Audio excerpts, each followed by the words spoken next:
mesdames et messieurs. Bienvenue dans cet autre numéro de votre chaîne panafricaine Great Africa.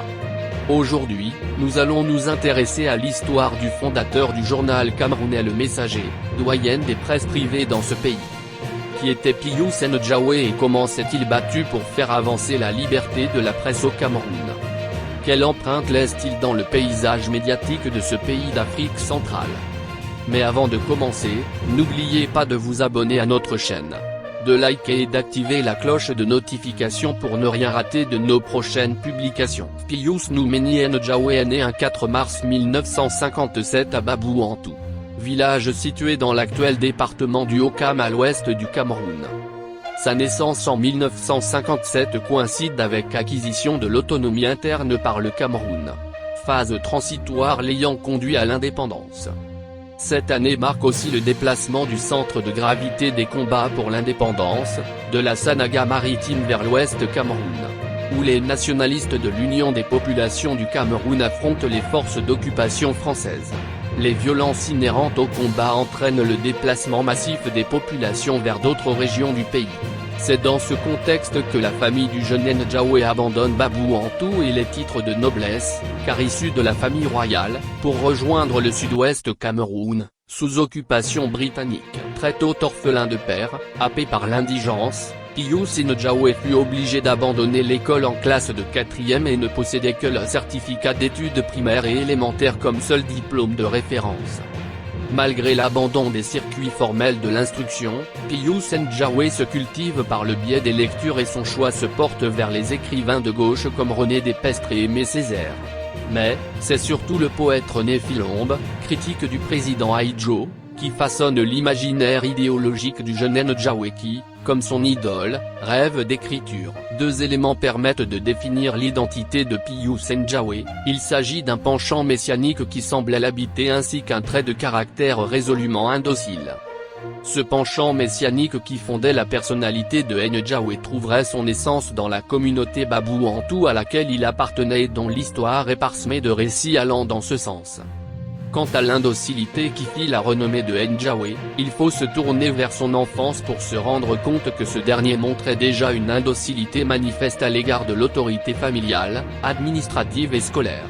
C'est ce qui explique que jeune écolier, Pius Ndjawe entreprit d'enfermer ses enseignants dans une salle de classe alors que ces derniers avaient refusé de lui accorder un moratoire afin qu'il puisse participer aux examens de fin d'année.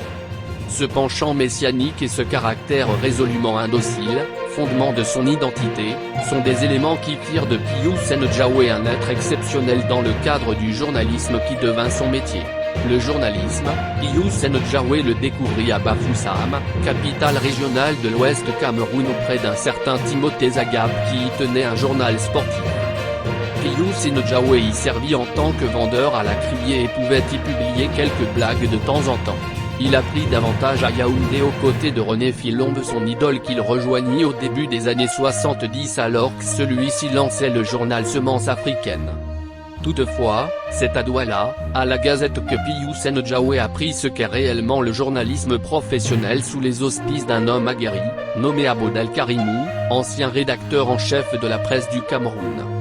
Vrai journaliste qu'il était désormais à la Gazette, Ndjawe commença à se construire une notoriété qui prit une certaine envergure en 1976, lorsqu'un de ses articles sur les prostituées de la ville de Douala fut repris dans le prestigieux journal français Le Monde.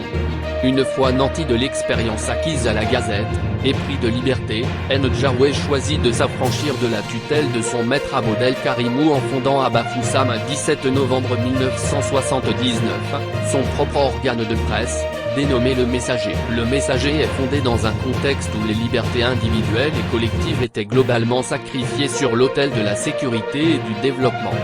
Amadou Ahidjo, qui occupait la magistrature suprême à cette époque, était l'héritier d'une longue tradition de violation à l'égard de la presse, dont la source remonte à la période d'occupation allemande. C'est ainsi qu'il accentua les lois liberticides qui mettaient à mal la liberté de la presse à l'instar de l'ordonnance contre la subversion de 1962 et l'état d'urgence en 1972. Malgré les promesses de changement formulées par Paul Biya son successeur dès son arrivée au pouvoir en 1982 et le soutien à lui accordé par Le Messager, la liberté de la presse n'était guère assurée. Censure, saisie, interdiction et arrestation n'ont cessé d'être le lot quotidien de la presse au Cameroun. Pius Ndjawe lui-même fut enfermé à plusieurs reprises pour délit de presse.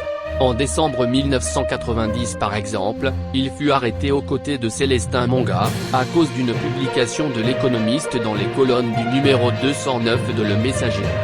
Dans cette publication, Célestin Monga fustigeait l'allocution du président Paul Biya qui, à l'Assemblée nationale, arguait qu'il avait amené la démocratie au Camerounais.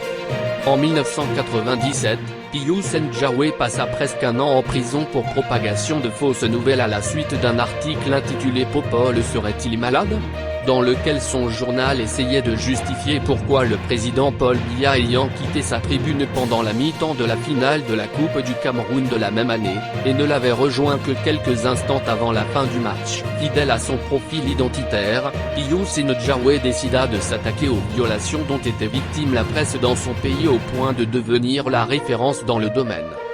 Dans son initiative de conquête de la liberté de la presse, Pius Ndjawe s'est déployé sur deux plans. Le premier, est celui de Le Messager, et le second, est celui des différentes organisations auxquelles il fit partie. Les armes qu'il employa dans le cadre de Le Messager sont légion.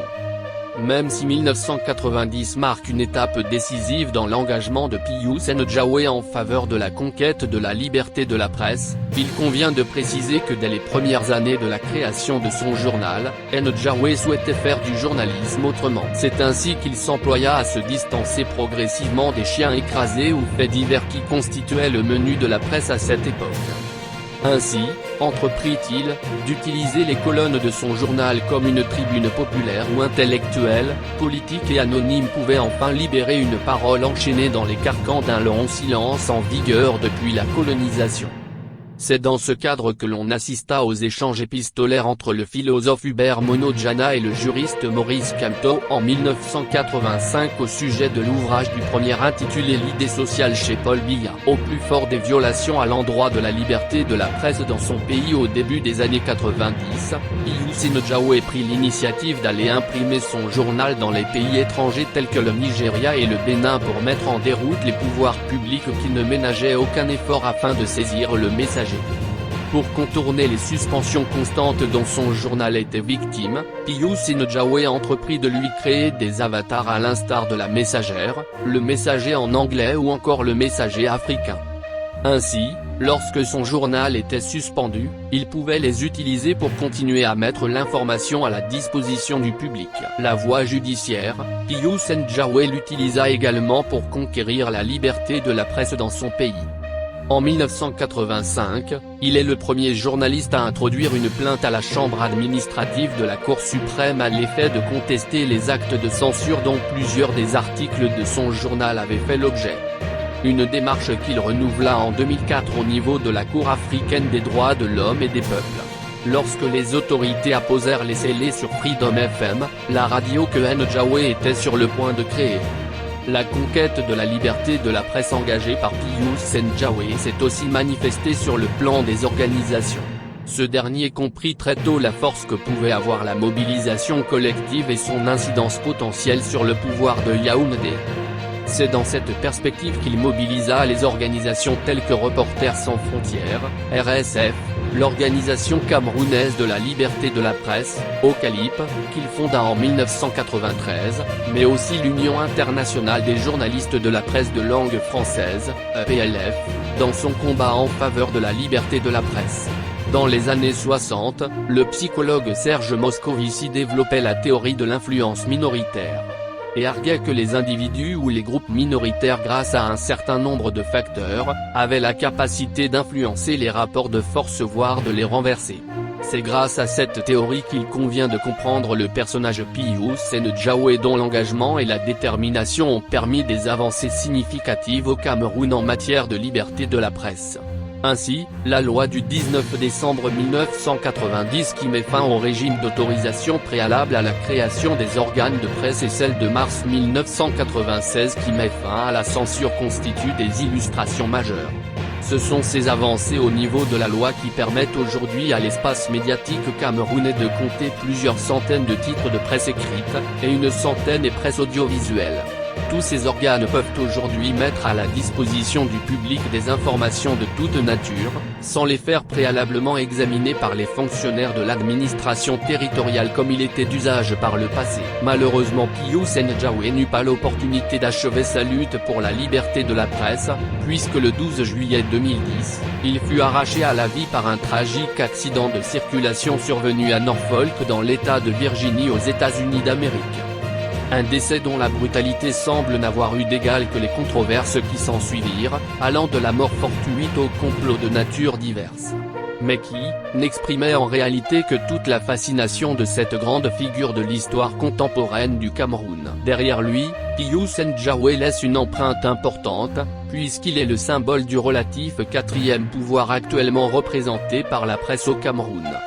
Les nombreuses récompenses qu'il a obtenues tout au long de sa carrière, à savoir, le prix de l'Union internationale des journalistes de la presse de langue française en 1993, le Persico Beaux Award en 2003, la Plume d'or de la liberté de la presse en 1993, et l'un des héros de la liberté de la presse en 2000 de l'Institut international de la presse sont là pour le prouver.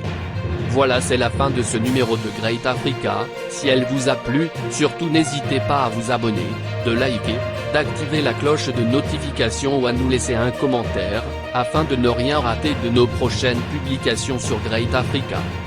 Merci et à la prochaine. C'était Arca pour Great Africa.